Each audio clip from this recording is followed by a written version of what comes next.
Salut à tous et à toutes, j'espère que vous allez bien. On se retrouve pour une nouvelle vidéo débrief entre l'AC Ajaccio et le Racing Club de Lens, score du match sur le score de 0-0 au stade François Coty ce dimanche à 15h. Ce match était cotant pour la deuxième journée de Ligue 1.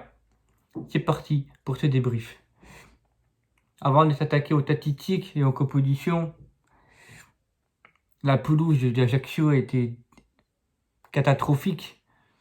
Quand un club de Ligue 1 professionnel, que ta tête état de pelouse là, pour moi, c'est pas possible. Quand je vois que le match reporté a eu lieu entre Lorient et Lyon, de la pelouse exécrable, quand tu es digne d'un club professionnel, tu es dans l'obligation d'avoir une bonne pelouse dans l'immédiat. Aussi, je tiendrai à un bon rétablissement à ce supporter lensois en parkage qui malheureusement a perdu son doigt. Du coup, je souhaite un bon rétablissement à ce supporter-là qui malheureusement, alors qu'il attachait une bâche, il est parti avec sa bague et son doigt est parti. Donc voilà, je souhaite un très bon rétablissement à ce supporter qui a perdu son doigt. Les statistiques de ce match, 36% possession de balle pour les Ajacciens, 64% pour le Racing, 9 tirs de cadrés pour les Ajacciens, 12 tirs, 3 cadrés pour le Racing, 283 passes pour les Ajacciens, 505 pour le Racing, 5 cartons jaunes pour les Ajacciens, 2 pour le Racing, et les joueurs lensois qui ont été sanctionnés par Madame Stéphanie Frappard, Florian Sotoka et Kevin Danso. Information, si Kevin Danso ce week-end se prend un carton jaune, à l'heure actuelle, il en est désormais à 2 cartons jaunes. S'il s'en prend un ce week-end contre Monaco, il sera suspendu pour la 5e journée contre Lorient. Donc, Kevin Danso est sous la menace d'un match de suspension qui prend un carton jaune ce week-end. Les faits du match, on a été dominant sur cette rencontre, mais on repart avec un 0-0, avec un point. D'ailleurs, une tactique 4e 0-0 sous l'ère Franck Hez depuis notre montée en Ligue 1. On peut s'en vouloir sur cette occasion manquée en second mi-temps de la part de Openda, sur un magnifique passe qu'il est de Florian Sotoka, encore une fois. Et j'ai senti que Flo, depuis son triplé contre Reims sur ce match, il était en confiance. Il voulait délivrer des pas décisifs. D'ailleurs, il a fait 3 paquets sur ce match. Un sur Pereira da Costa, un autre sur Pierre-Michel Frankowski en second mi-temps, et un autre sur Luis Openda, une magnifique passe en profondeur, où on est tombé d'ailleurs aussi sur un magnifique gardien ajaccien, de Benjamin Leroy, qui a fait son match. Faut être objectif. Mais sinon, dans le jeu, Ajaccio n'a pas joué le jeu pour ma part. J'ai senti qu'Ajaccio a pu jouer la défense et nous c'était l'attaque. En gros, c'était une attaque défense et Ajaccio une magnifique occasion, une très bonne parade de Brice Samba, exceptionnelle sur sa ligne de but, sur son jeu au pied encore une fois. Hein. On a failli se faire prendre en mi-temps d'un contre emmené par Bayala. Et l'attaquant Musiko Octo, enfin je sais pas comment il s'appelle, et en bas il fait une magnifique parade. Voilà pour l'effet du match. Après on verra dans mes tops et mes flops. Mais ouais, sur ce match c'était pas facile, pas évident, ce bloc emmené par l'équipe de Pantaloni. Donc voilà, donc ils ont pris leur premier point, mais nous on va dire que c'est quand même un point et c'est mieux que rien. Et à l'heure actuelle, une énorme statistique. On est sur une série de 15 matchs sans défaite. Donc c'est exceptionnel qu'on est en train de vivre dans une série. Mais voilà, après, sur ce match, je ne vais pas trop en vouloir, pas trop taper dessus, mais il y a deux joueurs que je vais les citer dans mes flops après. La Copo, pas Franck Hez, Brissamba dans les buts. Voilà, comme j'ai dit en début de vidéo, il y a eu deux arrêts à faire, il les a fait. Dans ses jeux au pied, encore une fois, exceptionnel. Il a réussi une bonne passe en profondeur. Voilà, il est serein et du coup, il va nous faire du bien par la suite de ce championnat. La défense à 3, Grady, Danso, Medina. Je vais commencer par mon homme du match. Tout simplement, Facundo Medina. Vous aussi, vous avez élu sur Twitter, et je n'ai pas fait sur Instagram, mais sur Twitter, vous avez élu Facundo Medina. Je pense qu'on est tous d'accord sur cet homme du match. J'aurais bien pu citer Abdul Samed ou Brissamba, mais petite préférence sur Facundo Medina. Statistique, 90 minutes jouées, 99 ballons touchés, 4 dégagements, 2 interceptions, 2 duels au sol gagnés sur 4, 4 duels aériens gagnés sur 8. Sur ce match, j'ai senti que Medina était... en ce moment, depuis sa venue en Argentine, il a repris beaucoup en maturité. Dans son énervement en carte jaune, souvenez-vous, il prenait trop de cartes jaunes, trop de suspension. Et depuis la saison dernière, je trouvais que Facundo a repris plus de maturité, plus de valeur, plus de hargne. Et ça, c'est exceptionnel de sa part et qu'il a engagé, mais aussi dans ses conneries au sein du groupe. Enfin, on sent qu'il y a quelque chose chez lui et ça qui me plaît beaucoup. Et puis aussi, on rajoute aussi l'esprit argentin et l'esprit hargne, soldat et revanchard surtout. Ça me fait extrêmement plaisir. Une défense serein. Je pense qu'on a joué très très haut sur ce match, surtout en comme période où on a été beaucoup plus haut et on a beaucoup pressé les Ajacciens, mais niveau occasion, on peut nous en vouloir efficacité devant le but sur certains occasions qu'on aurait pu faire mieux, mais malheureusement, comme je vous ai dit, avec la pelouse, c'était très compliqué. Et on en reviendra pourquoi Berg n'a pas été titulaire de la part de Franck Hez. Notre piton, je vais commencer par Frankowski. Voilà, le premier. Il est dans mes flops. Frankowski, j'ai du mal avec la droite. J'ai du mal en ce moment.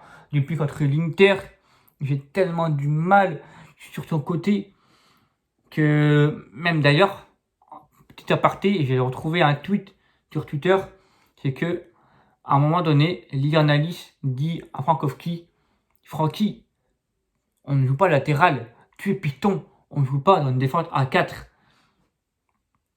Voilà cette petite aparté de Lianalis sur Frankowski durant le match. Mais Frankowski, pour moi, il n'apporte pas sur son côté. Par rapport à Cabot, son entrée à la 76e, pour moi, il a plus fait dans ces matchs que Frankowski. Hein. Enfin, quand tu vois ce jet qu'il a fait, hein, 5 mi-temps, le jet, des talonnades de joueurs up, franchement, pour moi, Cabot, il faut qu'il soit titulaire contre Monaco dimanche à sa place. Pour moi, il faut que Cabot soit titulaire à la place de Frankowski et il est prêt. Jimmy Cabot, il a bien vu. Et puis par contre, le côté gauche, Machado, il m'a beaucoup plu. Il a essayé sur son côté gauche dans ses apports offensifs. C'est là que j'ai bien aimé à Denver qu'il a essayé. Il a essayé de faire des centres. On a bien vu en second mi-temps faire des centres sur Flototoka où il essayait d'aller dans les points d'appui, essayer dans les remises pour un Dacosta, un Frankowski ou un Openda derrière pour enchaîner une frappe. On l'a bien vu sur Frankowski, où d'ailleurs il y a un temps de Machado et Sotoka, il est à la remise et Frankowski est à la réception et derrière une bonne parade de Benjamin Leroy. Donc j'ai bien aimé le match de Machado. Je trouve que sur son côté gauche, il prend du repère. Et ça me fait extrêmement plaisir. Après, que pour Frankowski, c'est pas mieux de mettre à gauche. pour moi, c'est pas une interrogation sur le cas de Frankowski. Je suis perdu en ce moment, à droite, à gauche. T'as un Machado qui prend ses repères et petit à petit qui va monter en puissance. Et ça, j'aime bien. Et j'espère que c'est la saison à Machado. J'espère que c'est sa saison à lui. Donc voilà, après, Cabo, pour moi, il faut qu'il soit titulaire contre Monaco ce week-end, pour ma part. Le milieu de terrain, Samed Fofana. Samed, pour moi, il a été monstrueux dans ses interceptions de balles, dans son pressing. Enfin, en fait, c'est un chien sur le terrain. C'était un chien, c'était un combattant. D'ailleurs, il a fait 4 interceptions sur ce match. 4 interceptions. 4 duels gagnés aériens sur 6. Franchement, c'est un monstre au milieu de terrain. J'ai l'impression que c'est le miroir de Cheikh Doucouré. Enfin, ton remplaçant, il est trouvé, ça y est, c'est bon, il est trouvé pour moi. Enfin, c'est incroyable ce match qu'il a fait. Il était partout, dans ses interceptions, dans ses duels, dans ce jeu au pressing. Enfin, franchement, il prend de très bonnes décisions, très beaux choix. Et franchement, très beau match de la part de Abdul. À ses côtés, Seko Fofana, je trouvais un peu plus discret. Enfin, face à une équipe, ce genre de choses, une équipe où c'est très défensif, très compact, je trouve que Fofana a du mal à s'imposer. Et on l'a vu. Et là où je peux en vouloir à Franck Hez, c'est de ne pas faire sortir Seko et faire entrer Patrick Berg. Patrick Berg, il y a un impact de passe, une vision de jeu énorme. Et quand je vois que font Bodo Glimt,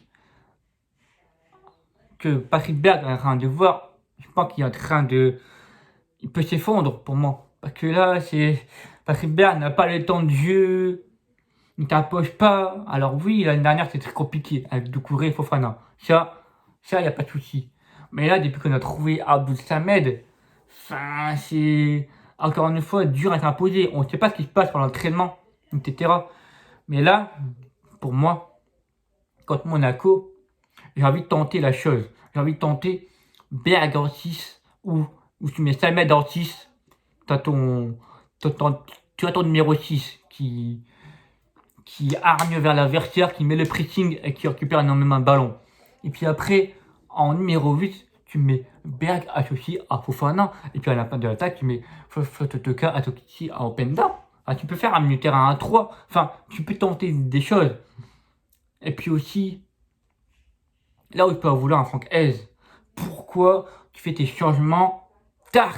Tu fais trop tard tes changements. Toujours tu fais tes changements au dernier quart d'heure. Fais des changements où, à première mi-temps, si ça va pas, à la pause, bim, deuxième mi-temps, fais rentrer un joueur ou 66 minutes, n'attends pas le dernier quart d'heure, c'est trop tard. Tu aurais fait rentrer Cabo avant le dernier quart d'heure, mais tu aurais apporté beaucoup plus qu'il a fait dans ce dernier quart d'heure. Enfin, je pense, pour moi, pareil.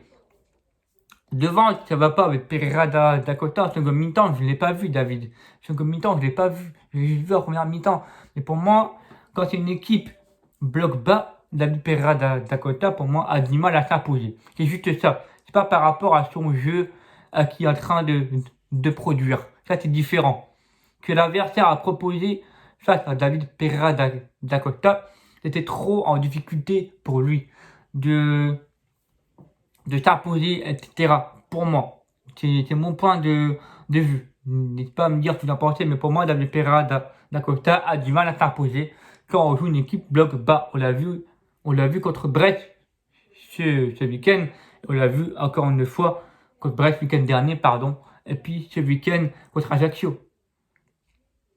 À ses côtés, Flo Totoka, positionné en numéro 10 avec Pereira Dakota, il trouvait que Flo était plus en point d'appui avec Openda. Sur ce match, je n'ai pas vu Flo revenir aider le mi-terrain ou la défense.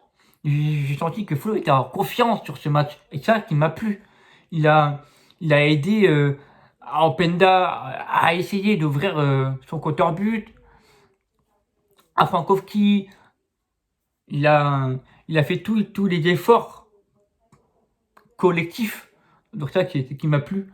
Donc voilà, donc Flo, il a fait son match pour ma part. Et Openda, il a eu 2-3 occasions franches. Une en première mi-temps et une en seconde période où il y a un magnifique passe de bijoux de Flo Totoka où encore une fois le roi il fait une superbe parade. Donc voilà, voilà pour ce débrief. Après il est rentré de Wesley Saïd à la 76e par Pereira Dakota et de Inaki Ganago à la 77e par Luis Openda. Je ne fais pas les citer. Pareil pour Eidara à la 85e rentrée à la place de Machado. Ces trois-là, je ne vais pas les citer parce qu'il n'y a pas eu de fait de jeu ou quoi que ce soit.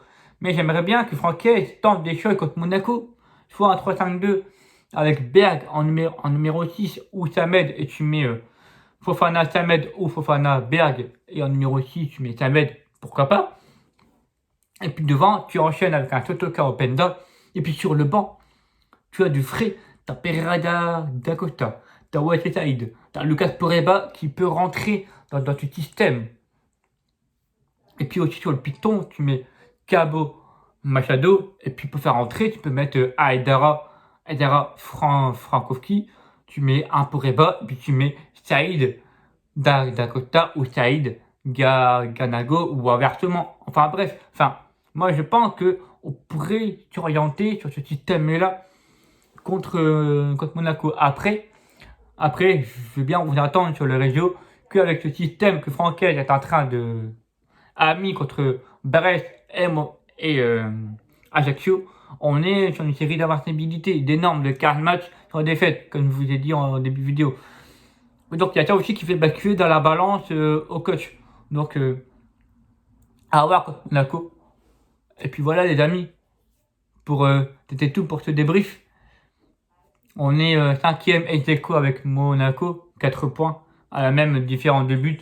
D'ailleurs, on les joue le samedi. D'ailleurs, il n'y aura pas d'avant-match, puisque je ferai le déplacement à Monaco ce week-end, et que j'ai trop hâte de faire ce déplacement au stade Louis II avec les KSO 93. Voilà les amis, c'était tout pour ce débrief. N'oubliez pas de liker, commenter, partager la vidéo, ça me ferait extrêmement plaisir. Puis n'hésitez pas à vous abonner, à activer la cloche des notifications, ça me ferait extrêmement plaisir.